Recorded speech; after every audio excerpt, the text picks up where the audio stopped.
Ciudad de México, 1980. Desde afuera parecía una fiesta normal entre gente poderosa. Música, risas, figuras conocidas. Una noche más en una mansión de lujo. Pero no lo era. Adentro había una discoteca calcada del Estudio 54 de Nueva York. Columnas de mármol, policías uniformados sirviendo bebidas, y en el centro de todo, un hombre que no era presidente, ni millonario heredado, ni estrella de cine. Era el jefe de policía, Arturo Durazo Moreno. Y todos los que estaban ahí habían ido porque una invitación suya no era una invitación. Era una orden.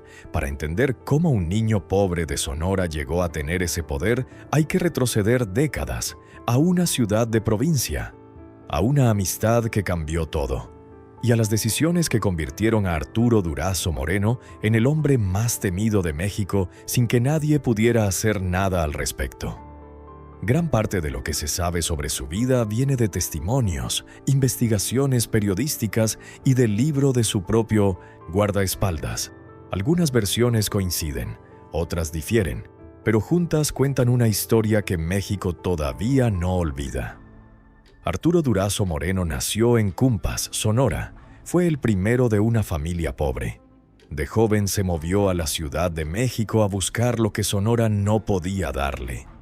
Trabajó en el Banco de México. Fue inspector de tránsito.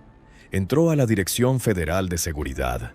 No tenía carrera militar, no tenía fortuna, no tenía ningún mérito especial, pero tenía algo que valió más que todo eso junto. Tenía el teléfono de José López Portillo.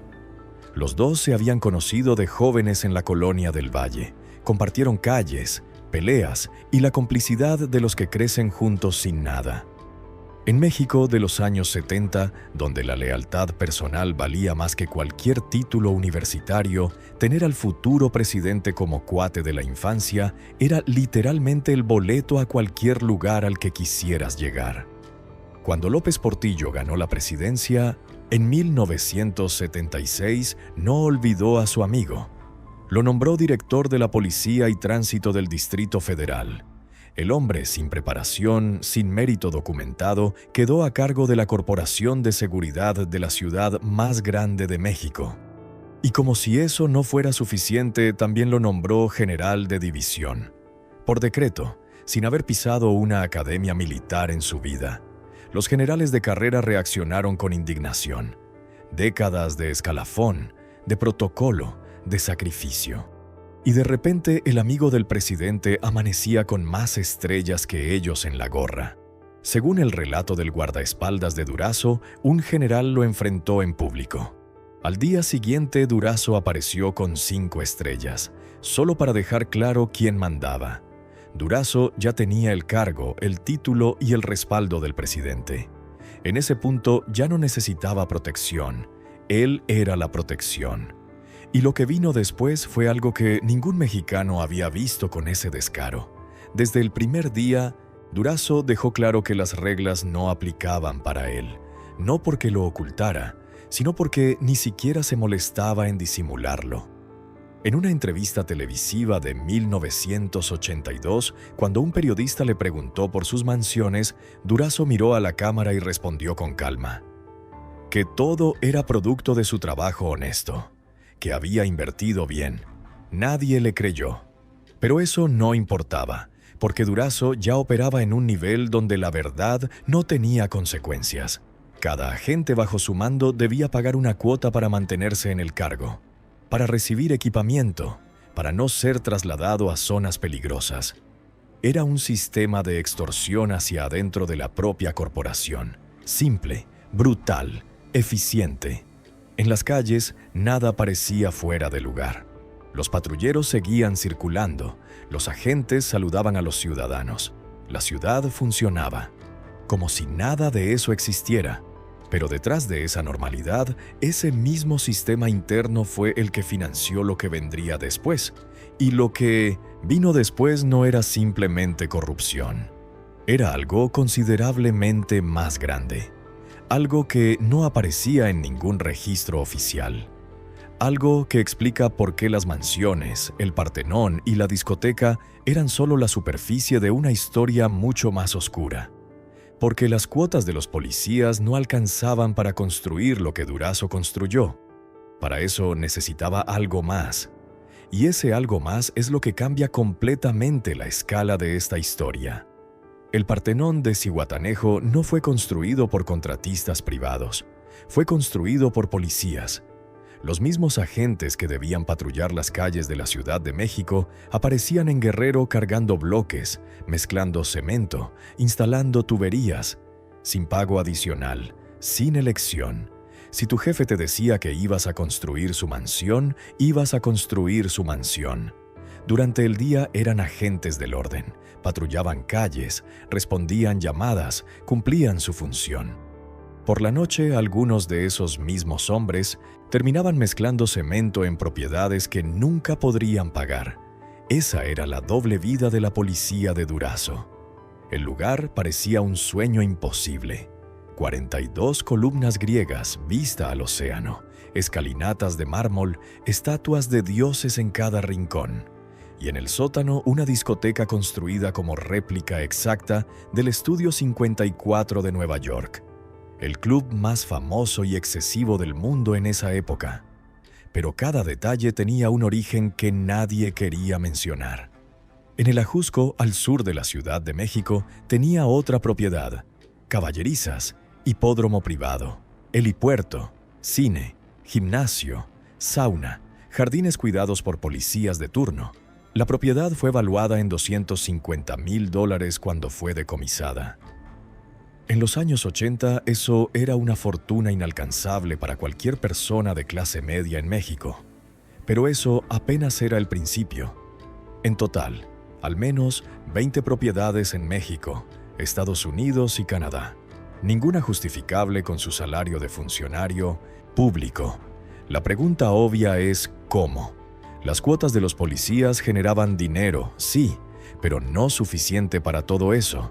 La respuesta está en lo que controlaba desde su posición, qué delitos se perseguían y cuáles no en la capital del país. Eso vale dinero, muchísimo dinero.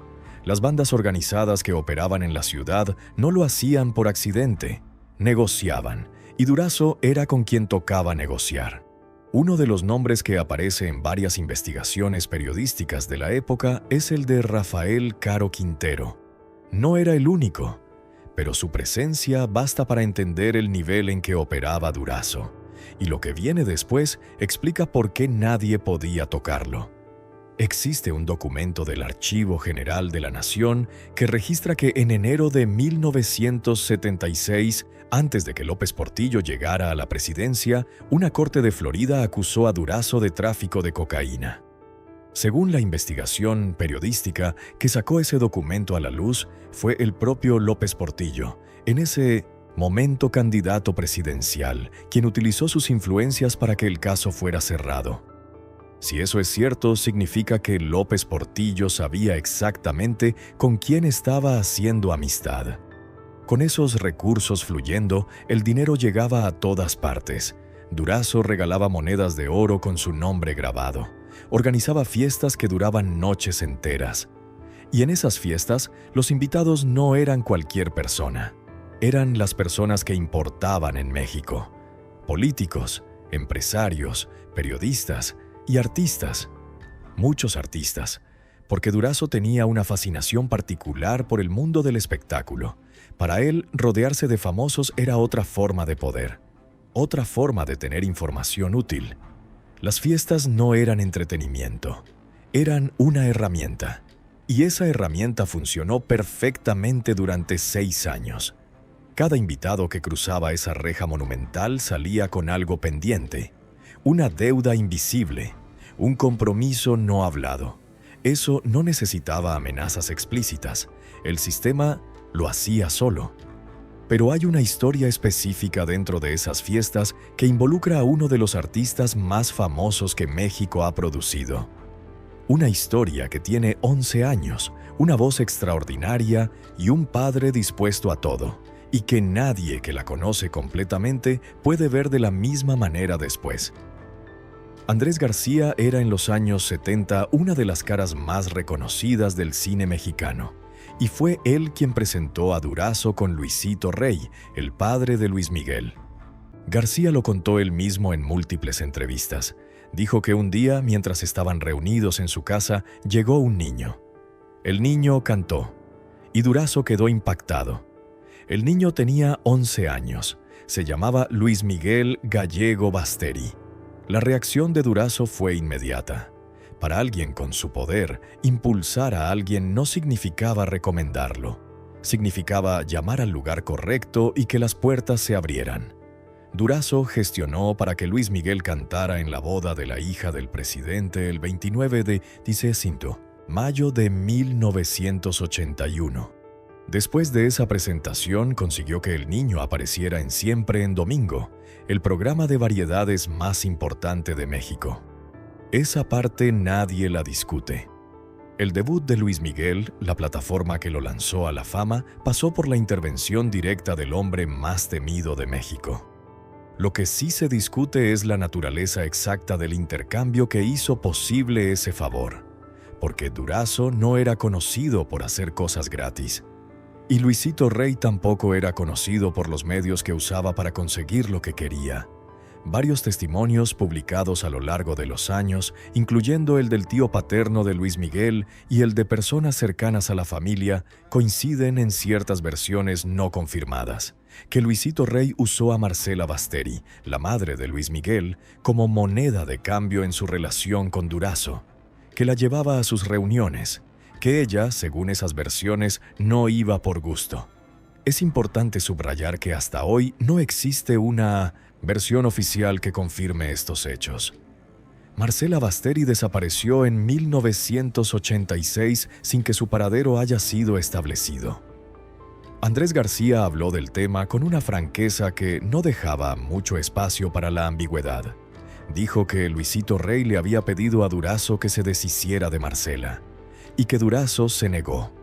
La razón que García dio fue que Durazo estaba enamorado de ella, y que incluso sostenía que Sergio, el hermano menor de Luis Miguel, era hijo suyo y no de Luisito.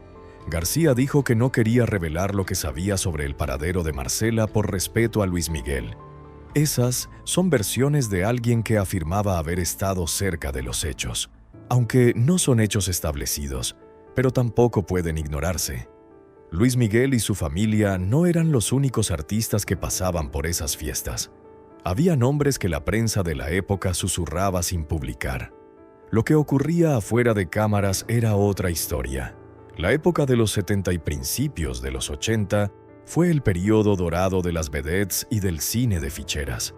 Figuras como Olga Briskin, vedette y violinista, que era una de las figuras más populares del país, aparecían mencionadas en conversaciones sobre las reuniones privadas de Durazo.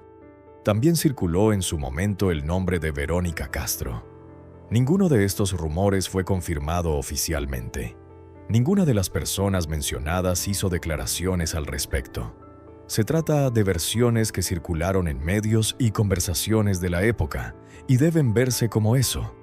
Lo que sí está documentado es otro caso. El Flaco Ibáñez, actor icónico de esa época, habló en una entrevista con Jordi Rosado sobre su relación con Durazo. Contó que el jefe de policía lo sacó de varias situaciones comprometidas relacionadas con sustancias y alcohol. Esa protección tenía un precio. Siempre tenía un precio. Ese era el mecanismo. Desde afuera parecía una celebración de éxito. Figuras conocidas, música, lujo, todo funcionando. Como una noche cualquiera entre gente poderosa. Pero no lo era. Cada artista que recibía protección, cada famoso que asistía a una fiesta, salía con algo pendiente, un compromiso no hablado. Y en el México de esa época, deber un favor al jefe de policía era exactamente tan peligroso como ser su enemigo. Ningún artista famoso de esa época podía decirle que no al negro Durazo. Esa frase no es una exageración, es la descripción literal de lo que fue ese periodo. Su simple presencia, su cargo, su historial, eran suficientes para que cualquier invitación fuera aceptada sin cuestionamientos. El miedo hacía el trabajo por él. Pero las fiestas y los famosos eran solo una cara de Durazo. La otra, la que sus víctimas recuerdan de una manera completamente diferente, no tenía nada que ver con el glamour ni con las vedettes. Y eso es lo que nadie que solo conoce las mansiones alcanza a entender de esta historia. En la colonia Doctores de la Ciudad de México, el Hotel La Posada del Sol tenía una fachada elegante que no permitía adivinar lo que ocurría en sus sótanos. Según testimonios recogidos décadas después, ese lugar fue utilizado para detener e interrogar a personas que en los registros oficiales no existían. Personas que familiares reportaban como desaparecidas. Personas que la policía decía no conocer. Eso no era lo más grave. El caso que más se documentó públicamente fue la masacre del río Tula. 12 personas perdieron la vida. Los cuerpos con señales claras. Las investigaciones posteriores apuntaron a Durazo como responsable intelectual. Solo 8 de los 12 cuerpos pudieron ser identificados, y cuando Durazo finalmente fue procesado, ese caso no estuvo entre los cargos principales. Fue condenado a 8 años por portación de armas y abuso de autoridad. Para muchos mexicanos, esa condena fue la confirmación de que el sistema que lo había protegido durante 6 años siguió protegiéndole después de caer. Y ahí es donde todo cambia. Porque las fiestas no eran solo excesos personales, eran una herramienta de control político. Cuando un político, un empresario o un artista iba a una fiesta de Durazo y lo que ocurría ahí era comprometedor, Durazo tenía información. Y la información, para alguien con su posición, era poder permanente. Los policías que servían de meseros no estaban ahí solo para servir bebidas. Estaban ahí para ver, para escuchar, para recordar. Durazo sabía quién había ido, qué había hecho y con quién. Esa información nunca se usó de manera obvia, simplemente existía, y su mera existencia era suficiente. La esposa de Durazo, Silvia Garza, comunicaba a su manera el nivel de megalomanía que había alcanzado ese matrimonio. En reuniones sociales de la época, cuando alguien mencionaba los posibles candidatos a la sucesión presidencial, Silvia decía abiertamente que su marido sería el próximo presidente. En una de esas ocasiones, alguien mencionó al entonces secretario Miguel de la Madrid como el favorito. La respuesta de Silvia fue un insulto directo que dejó a los presentes sin palabras. Ese insulto le costaría caro, porque Miguel de la Madrid sí llegó a la presidencia, y uno de los pilares de su campaña fue la renovación moral, un discurso que prometía limpiar la corrupción del gobierno anterior. Durazo, con sus mansiones conocidas y su historial documentado, era el candidato perfecto para ser el símbolo visible de ese cambio. Cuando Durazo entendió que ya no tenía la protección del presidente, hizo lo único que podía hacer: desapareció. Y lo hizo antes de que nadie pudiera detenerlo. En 1982, al terminar el sexenio de López Portillo, Durazo salió de México. Simplemente se fue. Las investigaciones ya habían comenzado, pero nadie lo había detenido todavía. Vivió casi 2 años en distintos países usando su red de contactos y su dinero. Hasta que el 1 de julio de 1984, cuando bajaba de un avión en el aeropuerto de San Juan, Puerto Rico, agentes del FBI lo estaban esperando. Fue extraditado, procesado, condenado a 8 años. En 1992 fue liberado por buena conducta y por problemas de salud. El cáncer de colon que lo acompañaría hasta el final ya había comenzado. Salió del reclusorio y vivió 8 años más en una discreción que contrastaba brutalmente con los años de poder. El 5 de agosto del 2000 murió en Acapulco. La noticia pasó casi sin cobertura. El hombre que durante 6 años era imposible de ignorar, murió con la discreción involuntaria de quien ya no tiene nada que vender, ni nadie que tenga razón para tenerle miedo. Pero hay alguien que sí habló mientras Durazo todavía vivía. Alguien que lo sabía todo porque estuvo ahí para todo, y que esperó el momento para contarlo. El libro que publicó destruyó lo que quedaba de su imagen, y lo que reveló adentro es algo que ningún mexicano que lo leyó olvidó. José González González fue el jefe de escolta personal de Durazo durante años. Estuvo con él en las fiestas y en las reuniones privadas. Lo vio tomar decisiones que no aparecían en ningún documento oficial. Escuchó conversaciones que nadie ajeno al círculo más íntimo debería haber escuchado. Y cuando Durazo cayó, González González tomó una decisión que en los círculos del poder mexicano era considerada la traición más grave posible. Escribió un libro. Y contó todo. Lo negro del negro Durazo se publicó en 1983 y fue un fenómeno editorial inmediato. México lo devoró. En una época donde la prensa había estado comprada durante años, ese libro era la primera vez que alguien con conocimiento directo contaba lo que había ocurrido realmente. El sistema de extorsión interna, las fiestas, los casos de personas desaparecidas, las relaciones con la delincuencia organizada, el nivel de lujo obsceno financiado con dinero público. El libro fue tan impactante que en 1987 fue adaptado al cine. También generó un documental. La Sonora, Dinamita le compuso una cumbia. El Tri lo referenció en rock. Botellita de Jerez hizo lo mismo. Durazo se convirtió en un símbolo, no de orgullo, sino de todo lo que estaba mal en el sistema político mexicano.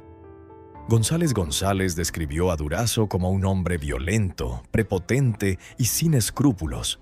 Su origen humilde no lo había hecho empático con los pobres. Había generado exactamente lo contrario, una necesidad compulsiva de demostrar que ya no era pobre, que podía comprar lo que quisiera, que podía hacer lo que quisiera. El Partenón no era solo una propiedad extravagante, era una declaración de identidad. Hay un detalle que ilustra esa psicología. Durazo nunca mencionaba el lugar exacto donde había nacido. Intentaba esconder su origen. Cambiaba detalles de su historia dependiendo de con quién hablaba.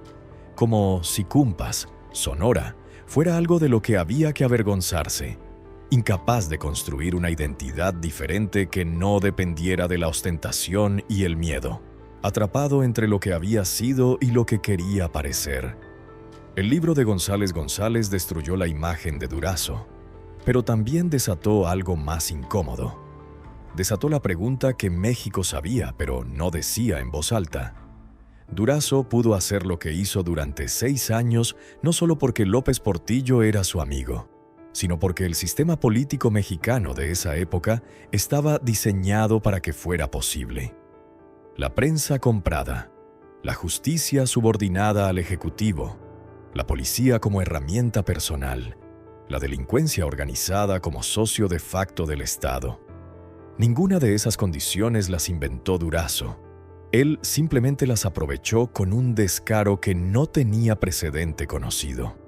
Cuando Durazo cayó, el gobierno de la Madrid lo presentó como la prueba de que el sistema se había renovado. Pero los mecanismos que lo habían hecho posible no desaparecieron con él. Siguieron funcionando, con menos ostentación, con mayor discreción, pero siguieron ahí. Y eso es lo que hace que la historia de Durazo no sea solo la historia de un hombre corrupto. Es la historia de un sistema que lo produjo, lo toleró y lo protegió hasta que ya no pudo hacerlo más. La serie biográfica de Luis Miguel, estrenada en 2018, le dio a Durazo una nueva generación de público. Millones de personas que lo conocieron a través de esa producción empezaron a buscar información sobre quién había sido realmente. Y lo que encontraron fue considerablemente más complicado y oscuro que lo que la serie mostraba. Eso ocurre siempre cuando los personajes históricos se convierten en ficción. La ficción simplifica. La realidad no. Las preguntas que Durazo dejó sin responder son las que más pesan. El paradero de Marcela Basteri, el número real de víctimas, el dinero que nunca se recuperó y el Partenón que sigue en pie, deteriorado, como el único monumento que quedó de todo eso. En 2019, la Suprema Corte de Justicia de la Nación cerró definitivamente el litigio sobre el Partenón de Zihuatanejo. Los herederos de Durazo habían intentado recuperarlo en varias ocasiones. La corte determinó que la propiedad quedaba en manos del Estado de Guerrero. Hubo proyectos para convertirla en centro cultural. Ninguno se concretó completamente. Hoy funciona como una atracción turística informal donde la gente va a ver con sus propios ojos lo que un hombre pudo construir cuando el poder no tenía límite. Las 42 columnas resisten el tiempo mejor que muchas cosas que se construyeron con más honestidad. Los murales de dioses griegos se desvanecen lentamente en las paredes.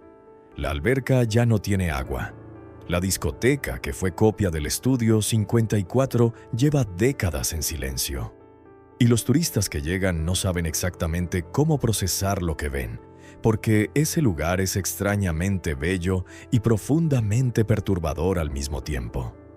Eso también es lo que explica por qué México recuerda al negro Durazo con esa mezcla particular de indignación y fascinación.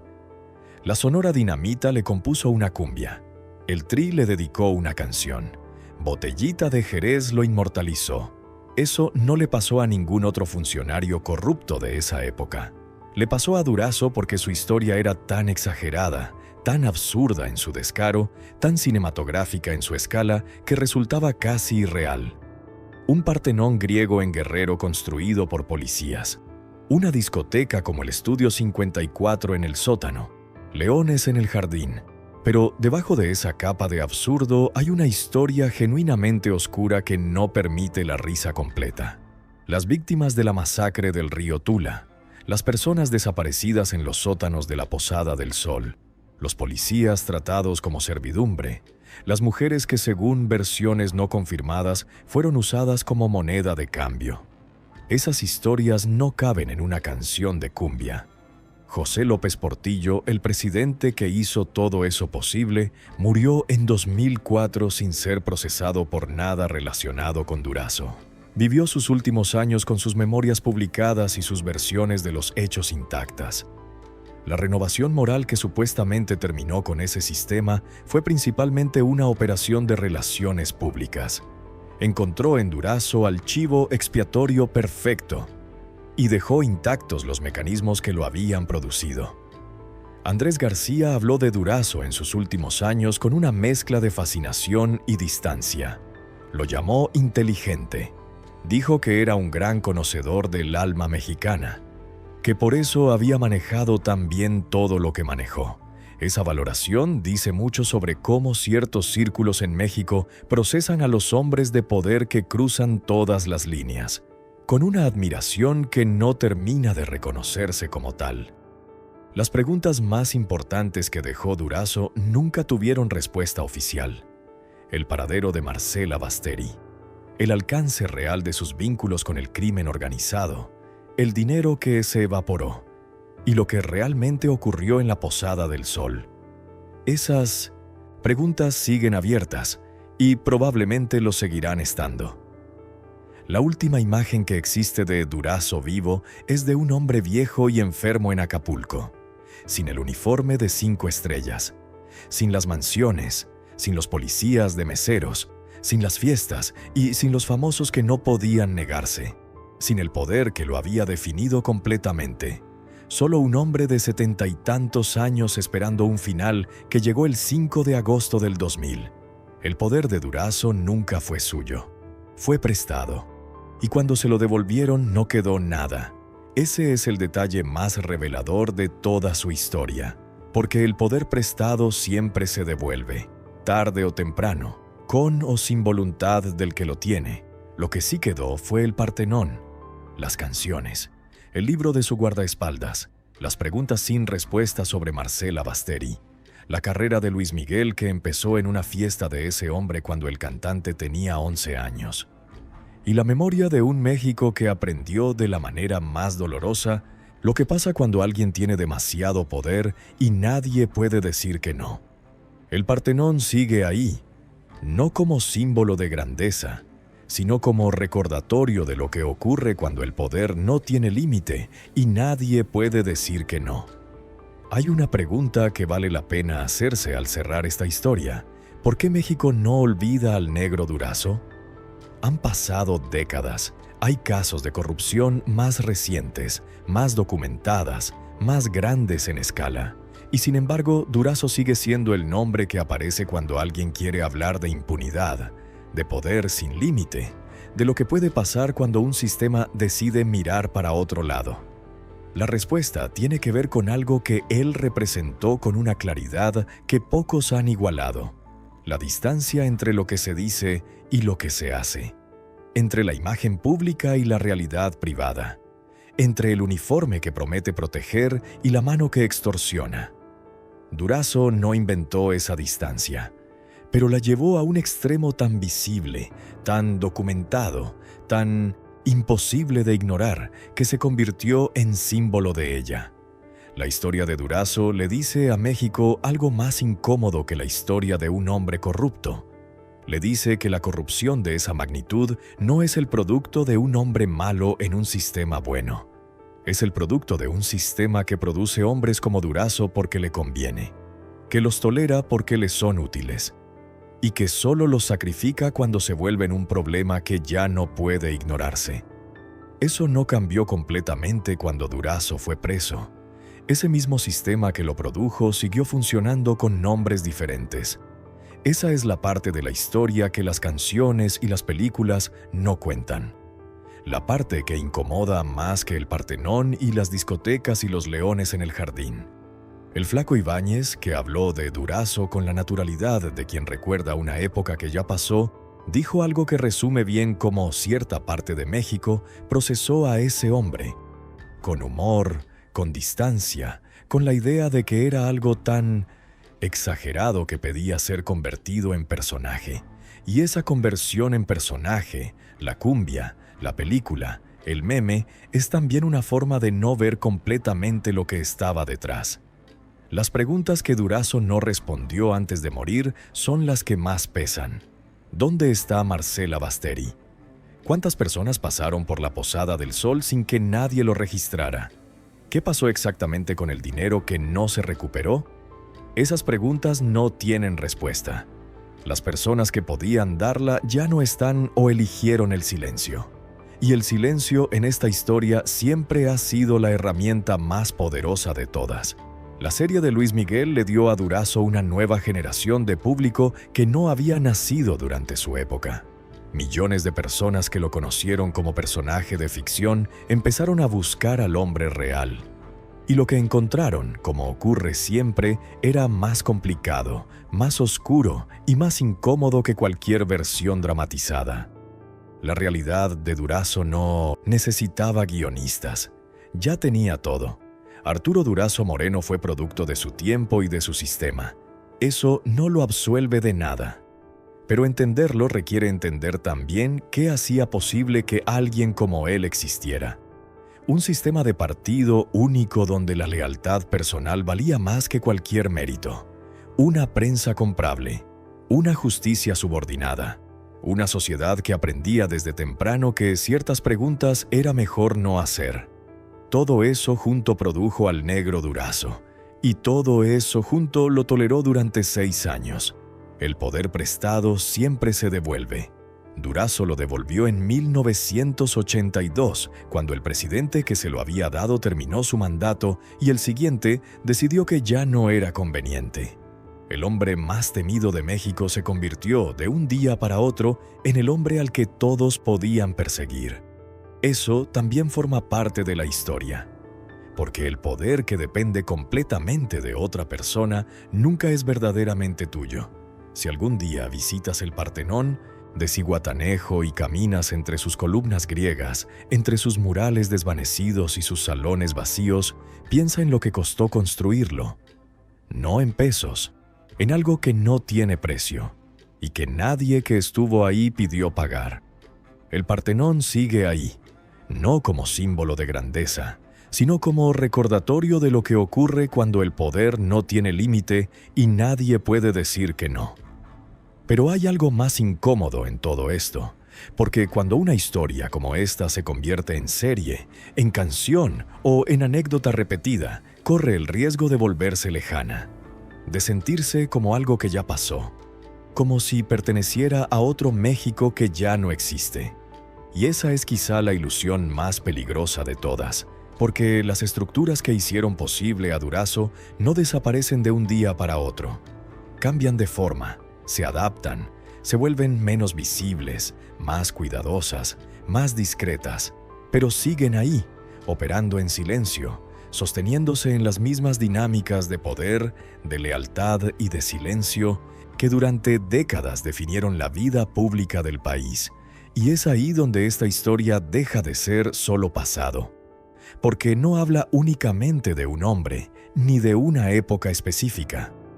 Habla de algo más profundo, de los mecanismos que permiten que ciertas figuras acumulen poder sin límites, y de lo que ocurre cuando nadie está en posición de cuestionarlo. Porque lo que se entendería con el paso del tiempo es que Durazo no fue una excepción, sino una consecuencia.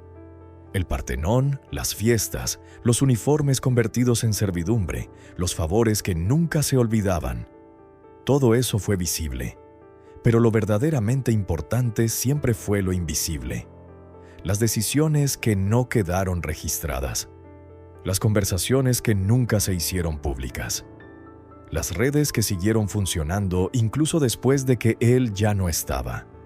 Y quizá por eso su historia sigue generando esa mezcla extraña de fascinación e incomodidad. Porque obliga a mirar algo que normalmente se prefiere evitar. Obliga a preguntarse no solo cómo fue posible, sino cuántas veces más ha sido posible sin que se note de la misma manera. Y lo que quedaría sin responder es si realmente se aprendió algo de todo aquello. Porque al final, más allá del personaje, más allá del escándalo, más allá del mito que se construyó alrededor de su nombre, lo que permanece es la advertencia. Una advertencia que no está escrita en ningún documento oficial, pero que sigue presente para quien quiera verla. Si esta historia te hizo ver las cosas de otra manera, suscríbete al canal y activa la campanita. Porque todavía hay muchas historias que no se han contado completas. Déjame en los comentarios qué otro personaje o caso te gustaría que investiguemos y comparte este video con alguien a quien también le interese entender lo que hay detrás de estas historias.